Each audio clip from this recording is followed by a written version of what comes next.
Pai, toma-nos em tuas mãos e fale conosco. Na verdade, continue falando aos nossos corações, pois é o que nós lhe pedimos, encarecidos em Cristo Jesus. Amém. Nós tendemos a olhar muito a nossa vida de uma maneira linear, ascendente e simplista. Deixe-me explicar o que eu quero dizer com isso. Nós tendemos a achar que a nossa vida é uma reta. Ela é uma caminhada que vai te levar do ponto A para o ponto B, sempre reto, sem curvas, sem desfiladeiros, sem despenhadeiros ou coisa do tipo. Acreditamos que a nossa vida também seja de maneira ascendente, sempre galgando lugares mais elevados, sempre conquistando mais coisas, sempre alcançando, como diz a canção, alcançando o impossível. E simplista, porque tendemos a achar que o fato de sermos cristãos realmente nos leva sempre de vitória em vitória, de bênção em bênção. Então a nossa vida tem que ser reta, ela tem que ser ascendente e ela tem que ser cheia de bênçãos. Mas a verdade é que a vida cristã não é bem assim. Se alguém em algum momento da sua trajetória te vendeu algo parecido ou semelhante, deixe-me dizer que venderam uma mentira. Ou, como diz nos dias de hoje, te apresentaram uma fake news. Porque a nossa vida nem sempre é reta, a nossa vida nem sempre vai para frente, e como diz os coaches por aí, né? Foguete não dá ré. Até Elon Musk criar um foguete que dá ré. Então essa metáfora tem que cair um pouquinho por terra. E acharmos muitas vezes que ser cristão não vai te trazer dor, ser cristão não vai te trazer sofrimento, ser cristão vai te isentar de todas as intempéries que esse mundo pode te oferecer. A gente sempre tem que trazer à memória e ao coração as palavras de Jesus, quando diz que neste mundo nós teríamos o quê? Aflições. Mas, porém, entretanto, todavia, tem de bom ânimo, por quê? Porque Ele venceu o mundo. E a nossa vida consiste em vivermos tudo aquilo que Ele tem para as nossas vidas. E é nesse intuito que o apóstolo Paulo está escrevendo a sua carta a Roma. Provavelmente Paulo está em Corinto, quando está direcionando essa carta, e essa carta a Roma é a principal que o apóstolo Paulo vai escrever. Nela você vai encontrar toda a espinha dorsal da teologia cristã. Você vai encontrar Paulo falando muito profundamente a respeito de quem é Deus, do seu agir. Vai ouvir ele falando a respeito de que Deus está no controle absoluto de todas as coisas. Ele levanta, ele derruba, é Ele quem chama, é Ele quem elege, é Ele quem predestina, é Ele quem faz tudo em todos. É Ele quem vai argumentar dizendo, ó profundidade da riqueza, tanto da sabedoria quanto do conhecimento de Deus. Quem porventura foi o seu conselheiro, ou quem deu a ele alguma coisa a qual viesse a pedir restituição. Paulo vai dizer exatamente, olha, Ele é Senhor, Ele é soberano, Ele está assentado acima de todas as coisas. E essa visão é fundamental para Paulo, sabe por quê? Deixe-me lembrar que quando Paulo está escrevendo a sua carta a Roma, ele não está em liberdade. Paulo, ele está preso. E mesmo preso, ele vai escrever e declarar, olha, entenda uma coisa, compreenda algo. Todas as coisas, elas cooperam para o bem daqueles que amam a Deus. E aqui eu quero começar a fragmentar esse texto. Porque Paulo começa declarando o quê? E sabemos, e nós reconhecemos, e nós compreendemos que todas as coisas, Paulo não isenta, olha, talvez aconteça isso, talvez não.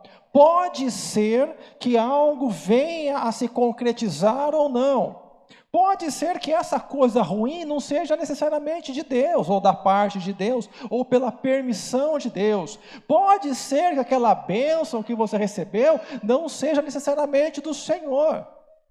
Pode dizendo, olha, que todas as coisas, para o cristão, elas cooperam para o bem. E você vai dizer assim, mas como que uma tragédia pode cooperar para o meu bem? Como um problema de saúde pode cooperar para o meu bem? Como o falecimento de uma pessoa querida pode cooperar para o meu bem?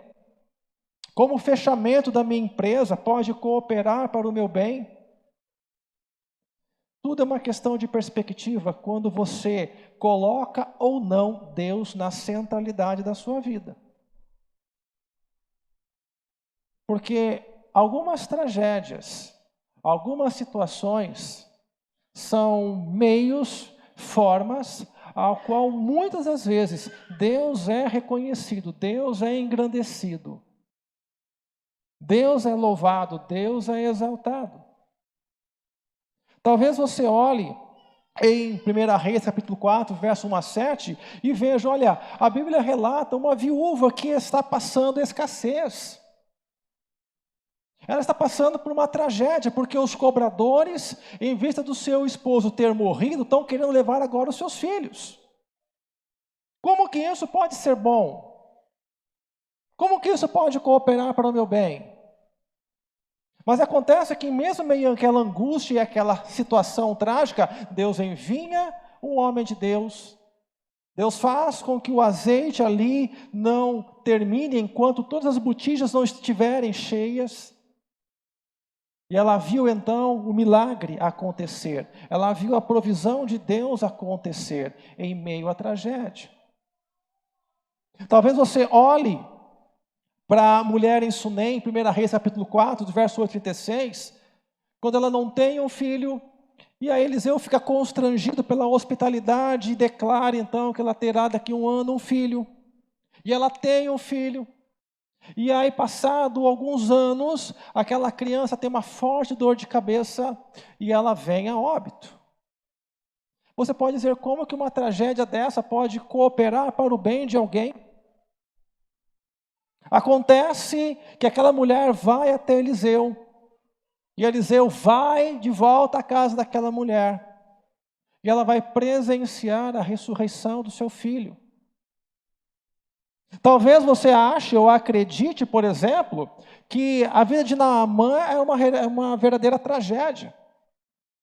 Alguém com uma doença de pele, alguém sendo o soldado mais importante do maior império da época, mas ele vai, ouve que há um profeta que faz, que realiza, ele vai até Samaria, ele vai encontrar-se com o profeta, ele vai ser curado da sua doença. Toda a sua angústia levou até o encontro com aquele que é Senhor soberano sobre todas as coisas. Você talvez não teria calma em meio à tempestade se os discípulos, em meio ao mar de Genezaré, não tivessem passado por aquela tempestade e eles tivessem gritado: Senhor, vamos morrer. A situação aconteceu, a tragédia era iminente, mas quando nós amamos ao Senhor, todas as coisas cooperam para o bem, ainda que seja aparentemente ruim. É isso que Paulo está dizendo, todas as coisas elas cooperam. Por que todas as coisas elas cooperam? Porque o Senhor está no alto e sublime trono, Ele governa sobre tudo e sobre todos. Isaías 40 vai declarar que o Senhor chama cada estrela pelo seu nome. A palavra do Senhor vai declarar em Jeremias 31, 35, que o sol só brilha por causa do Senhor. Em Hebreus capítulo 1, verso de número 3, o autor vai declarar, olha, se as coisas existem, subsistem, é por causa dele, então somente por ele. Quando Paulo está declarando todas as coisas cooperam, é porque tudo está debaixo do controle do Senhor. Tudo está debaixo da autoridade do Senhor. E ainda que o inferno se levante, ainda que tragédias cheguem à sua porta, você pode descansar na certeza que Ele está no controle. E ainda que todas as coisas não aconteçam da maneira como eu gostaria que elas acontecessem, Deus pode transformar aquela situação em algo que beneficie a sua vida, a sua busca com Deus, a sua intimidade. Vamos ser sinceros, irmãos, qual é o maior momento que você busca Deus? Ao longo da sua vida, ao longo da sua trajetória. Será que nós buscamos intencionalmente? Vamos ser sinceros, eu não vou pedir para ninguém levantar a mão, mas vamos ser sinceros conosco. Qual é o maior momento em que nós realmente buscamos a Deus, a intimidade de Deus, o socorro de Deus? Quando todas as coisas estão tranquilas, quando a nossa vida está indo de vento em popa, raramente nós buscamos a Deus. Raramente investimos tempo com Deus. Raramente nos humilhamos diante de Deus. Mas deixa a enfermidade bater na sua porta. Deixa a crise financeira bater na sua porta. Deixa a crise conjugal bater na sua porta. E aí você começa a buscar. E você começa a clamar. E aqueles que nunca jejuaram, começam até a jejuar. Jejum 1 dia, 2, 3. Porque reconhecem que só Deus pode mudar a situação. E muitas vezes vem exatamente isso, Deus mudando, alterando, transformando a situação. O Senhor é aquele que transforma toda e qualquer situação caótica em verdadeiros momentos de conforto, segurança, transformação, direção. Ele faz com que todas as coisas convirjam, venham a convergir para o bem daqueles que são seus. E observe que o texto continua dizendo, e essa é a essência. Olha, por que todas as coisas cooperam para o bem? É para qualquer um? Não, Paulo vai dizer, olha, tudo coopera para o bem daqueles que amam a Deus. Daqueles que amam ao Senhor. E a pergunta muito simples, prática, objetiva, direta que eu faço é: você ama de fato a Deus? Eu não posso responder por você, então eu preciso fazer a pergunta. Mas você ama de fato a Deus? Pegando a célebre frase de John Stott, o amor é o que o amor faz. Se eu declaro que eu amo a Deus de todo o meu coração, o que prova isso? O que demonstra isto? Será que eu amo e realmente eu o obedeço? Porque a obediência é demonstração de amor, de reconhecimento de autoridade. Não adianta eu declarar com os meus lábios, eu amo o Senhor, mas eu não amo as pessoas ao meu redor. É simples. Não adianta dizer, eu amo a Deus, eu sou realmente alguém que conhece, profundo conhecedor das Escrituras, mas se aquilo não transforma o meu dia a dia num relacionamento real, prático, assertivo com Deus. Essa é a realidade.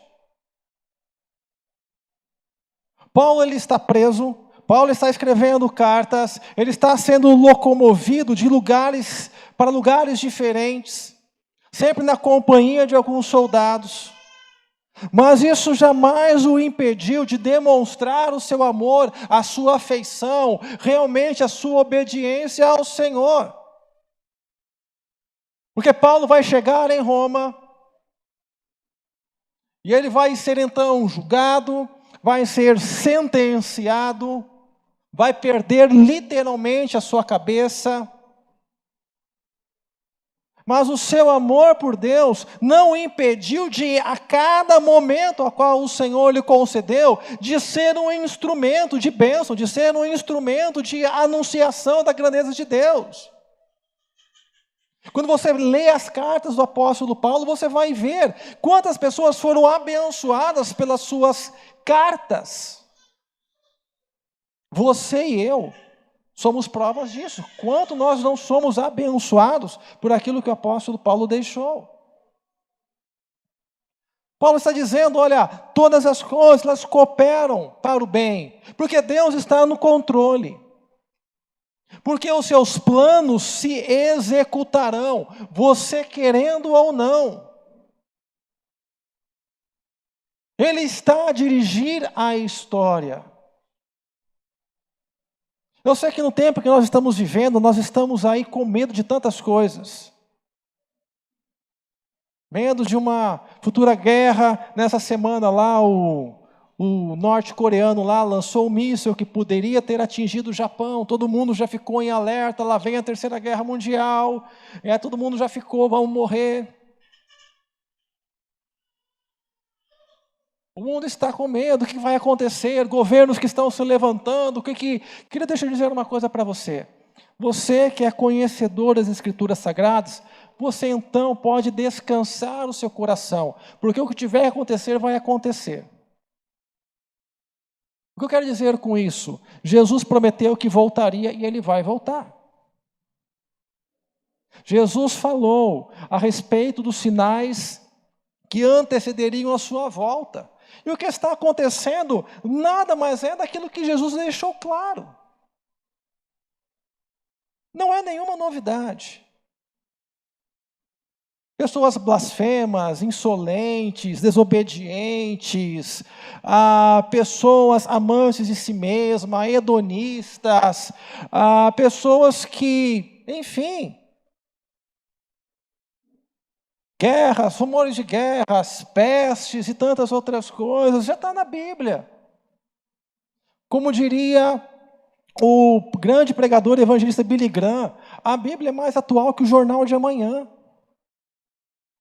E quando eu sei isso, o meu coração encontra conforto, porque todas as coisas, para aqueles que amam a Deus, irão cooperar, irão convergir.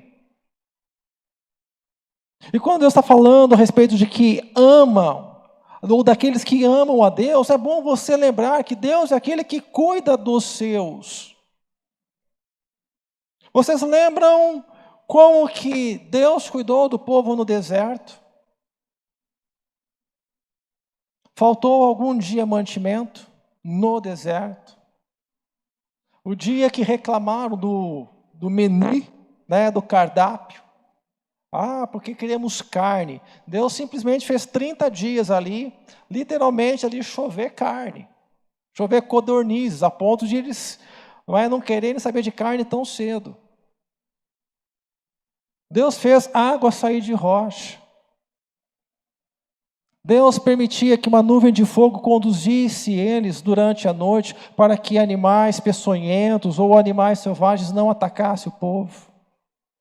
Permitiu que a nuvem fizesse sombra enquanto eles caminhavam em meio ao sol escaldante. Esses apenas alguns quesitos do amor e do cuidado de Deus para com o povo de Israel, mas que não foi tão somente ao povo de Israel, mas a todos aqueles que amam e no Senhor temem, e ao Senhor temem. Paulo dizendo, olha, todas as coisas, elas cooperam para o bem daqueles que amam a Deus. Porque esse amor de Deus, ele é real. E esse amor é provado mediante Jesus Cristo, através do sacrifício na cruz, vertendo sangue precioso.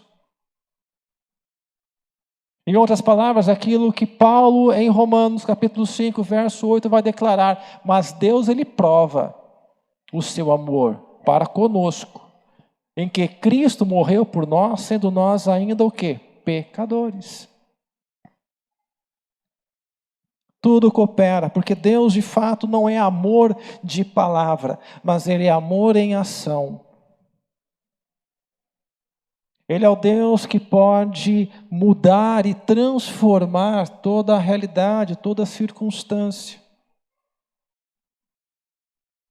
Por que somos instados a pregar o Evangelho? Porque o Evangelho é poder de Deus, o poder de transformação para todo aquele que crê no Senhor.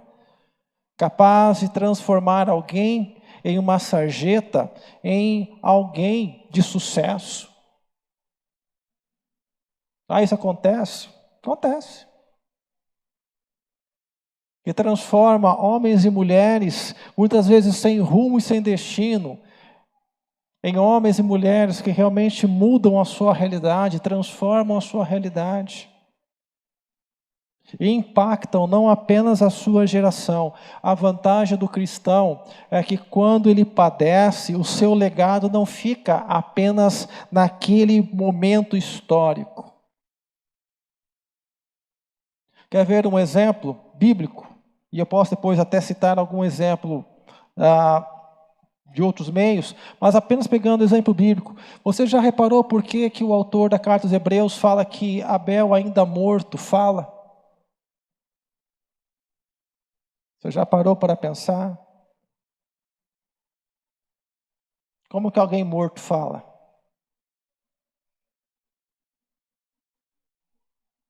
Porque o autor da carta aos Hebreus entendeu que o testemunho de Abel em oferecer a Deus em um momento onde Deus não havia pedido absolutamente nada, e ele entrega o melhor que ele tem. O seu testemunho adentrou história dentro de alguém que amando fez, que alguém amando entregou, que alguém amando sem ninguém observar, sem ninguém olhar. Ele realmente realizou uma oferta que agradou o coração de Deus. E mesmo a morte não foi capaz de impedir o testemunho de Abel, adentrando séculos e milênios. Esse é o amor de Deus. De um Deus que ama, de um Deus que realiza. Mas Paulo ainda vai ser além, ou vai ir além. Ele fala, tudo coopera para o bem daqueles que amam a Deus, mas tem um detalhe também, para aqueles que são chamados segundo o seu propósito.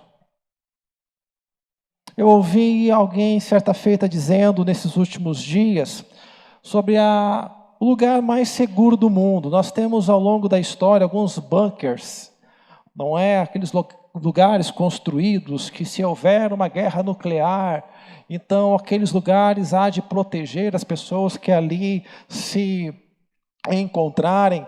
Querido, o lugar mais seguro do mundo não é um bunker.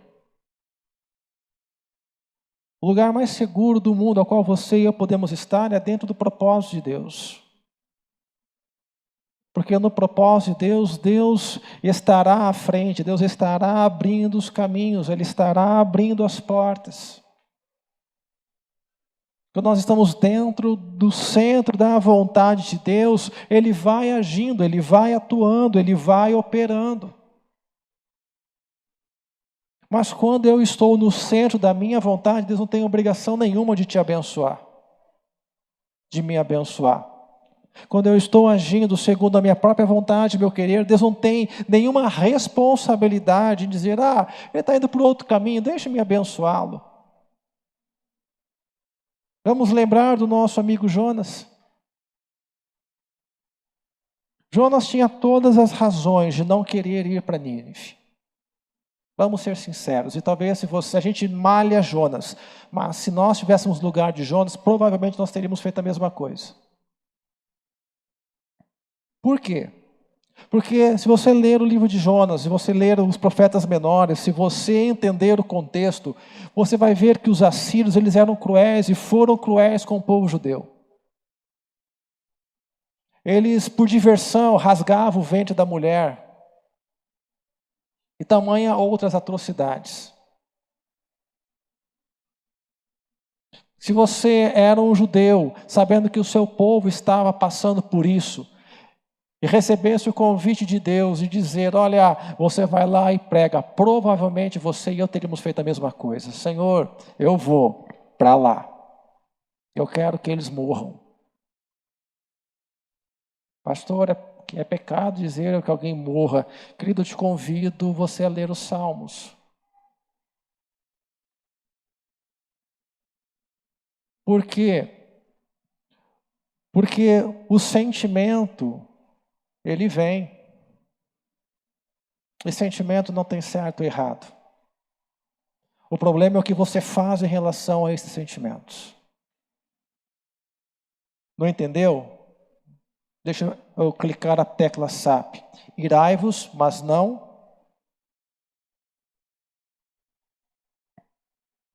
Todos nós sentimos em algum momento ira, raiva.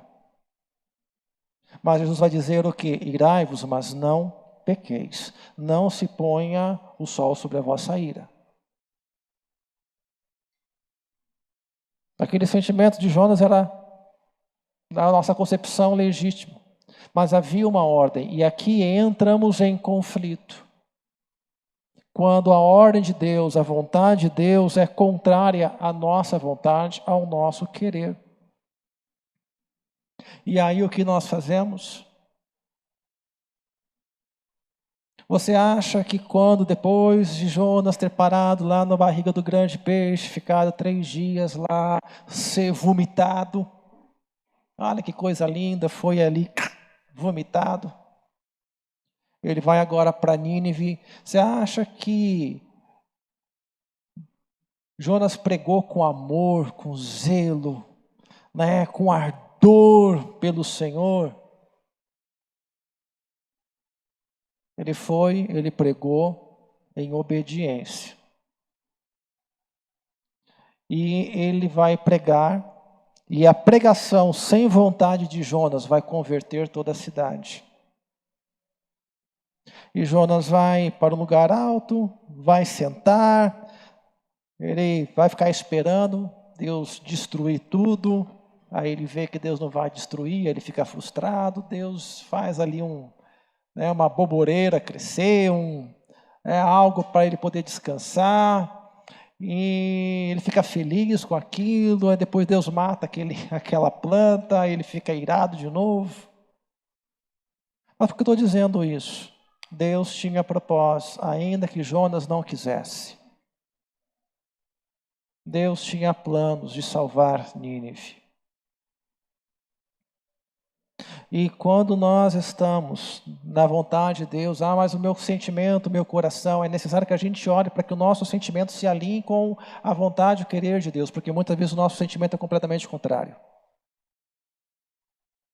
Mas o nosso chamado é obedecer. É por isso que Paulo vai declarar: aqueles que são chamados segundo o seu propósito, aqueles que foram designados por Deus. A palavra propósito aqui significa decidido de antemão, usado para designar uma pessoa cujo interesse dela é afetado. O propósito de alguém que foi afetado pela glória, pela majestade, pela honra de Deus.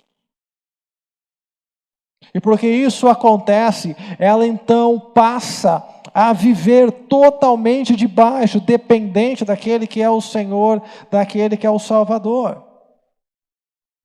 São chamados segundo o seu propósito, porque ao longo de todas as Escrituras, especialmente quando você adentra o capítulo 9 de Romanos, Paulo vai dizer que justamente nós amamos porque Ele nos amou primeiro.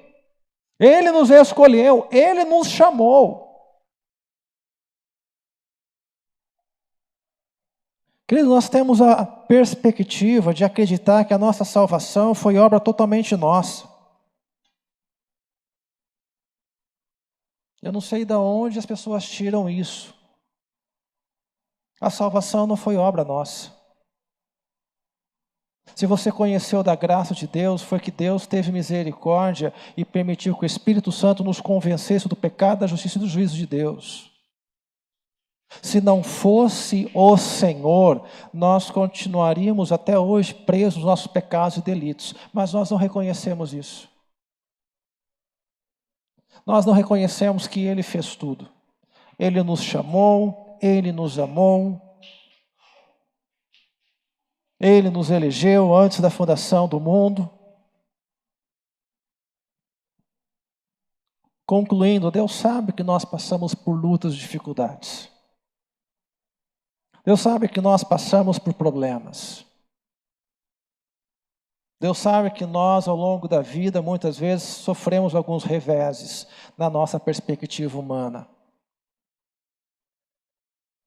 Deus sabe que ao longo da nossa vida, muitas vezes você tem planos e você, infelizmente, é cometido de algo e não pode cumprir aquele sonho que você esperava. Mas quando a sua vida está completamente alinhada, alicerçada, debaixo da vontade de Deus, você descansa por entender e compreender que todas as coisas irão convergir, cooperar para o meu bem. E não apenas para o meu bem, mas para as pessoas ao meu entorno. Para que vejam que Deus pode fazer grandes coisas, mesmo que nós estejamos fracos, estejamos debilitados. O apóstolo Paulo vai durante 3 vezes clamar: Senhor, me cura. Tira esse espinho na carne. E Deus gentilmente vai dizer: não, Paulo, não vou fazer. E Paulo está preocupado. Paulo é um cara que está, como diz o mineiro, está agarrado no propósito de Deus. E ele quer cumprir com eficácia o chamado de Deus. Senhor Deus, tira esse espinho na carne, porque se o Senhor tirar, eu vou poder fazer muito mais. E Deus vira para Paulo de novo e diz: olha, Paulo, não vou tirar esse espinho. E Paulo, insistente, vai lá e mais uma vez: Senhor, tira esse bendito espinho, porque se o Senhor tirar, eu vou poder ser muito mais eficaz na tua obra. E aí Deus tem que chega para lá e Paulo fala: Paulo, eu amo você, eu amo a sua vida, eu amo aquilo que eu tenho realizado através de você, mas eu não vou te curar, Paulo. Sabe por que eu não vou te curar? Para que a minha graça, e tão somente a minha graça, se aperfeiçoe na sua fraqueza. Porque é quando você é fraco que você é forte. É quando você é fraco que você entende que tudo que você precisa fazer, tudo que você necessita realizar, não pode ser feito na força do seu poder, não pode ser feito na sua habilidade cognitiva, não pode ser feita nos seus estratagemas, nos seus relacionamentos. Porque uma palavra de Deus faz tudo, acaba com tudo. Da mesma forma que uma palavra liberada de Deus pode mudar toda e qualquer circunstância. Ezequias estava preocupado. O exército inimigo havia cercado Jerusalém. E a quantidade do exército inimigo era de 185 mil. Deus, o que nós vamos fazer? E a afronta ali é direta.